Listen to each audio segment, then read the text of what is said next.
ওয়াখতিলাফ আলওয়ানিকুম, এবং তোমাদের বিভিন্ন গায়ের রং। তার মানে ভাষার সৃষ্টিকর্তা কে?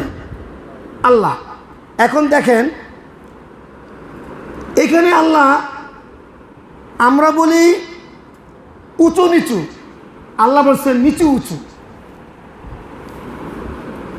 কখনো তো আমরা কোরআনটা অর্থ সহকারে পড়ি না, পড়ার সময় নাই। যে যুবকরা পড়বে তারা এখন জানি না কোন অবস্থায় আছে।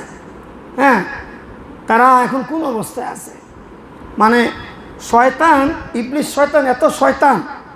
এখন তো বর্তমানে আমি মাঝে মধ্যে বলি, পৃথিবীর সৃষ্টির পর থেকে এই পর্যন্ত 3টা শয়তান।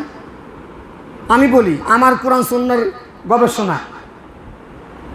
আব্দুল হাদ ভাই, আমাদের ওই যে ভাই যিনি হজে গেছেন, সে আসে নাই। আচ্ছা, তো উনি কোথায়? আচ্ছা, আলহামদুলিল্লাহ। আমি ঠিক আছে,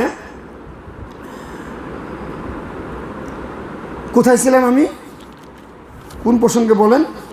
আমার কোরআন সুন্নাহর গবেষণা তাহকিকে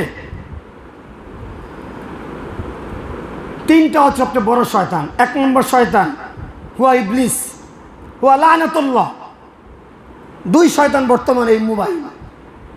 শেষ করি, মোবাইল, টিভি, ডিশ, এগুলো 3 শয়তান। হি ইজ দাজ্জাল, হি ইজ কামিং সুন। তে দাজ্জালকে আমরা এখনো দেখি নাই, পাই নাই, কিন্তু 2 শয়তানের মোকাবেলায় আমরা বর্তমানে বড় কোন অবস্থায় আছি। ইবলিস তো কন্টিনিউ আমাদেরকে পাকড়াও করতেছে, আর 2 নম্বর শয়তান হচ্ছে এই মোবাইল। এই মোবাইল, এই অ্যান্ড্রয়েড সেট যে ঠিক মতো ইউজ করে না। হ্যাঁ, মানে আপনি আশ্চর্য হবেন, একজন আলেমের হাতে যদি মোবাইল পড়ে যায়, তাকেও শয়তানে হয়তো বা সে চোখের বেপরদা হবে না, সে করবে না, কিন্তু আলেম যে ইবাদত করতো ওটা থেকে তাকে ব্যস্ত রাখবে, ওইখান থেকে মাহরুম করবে।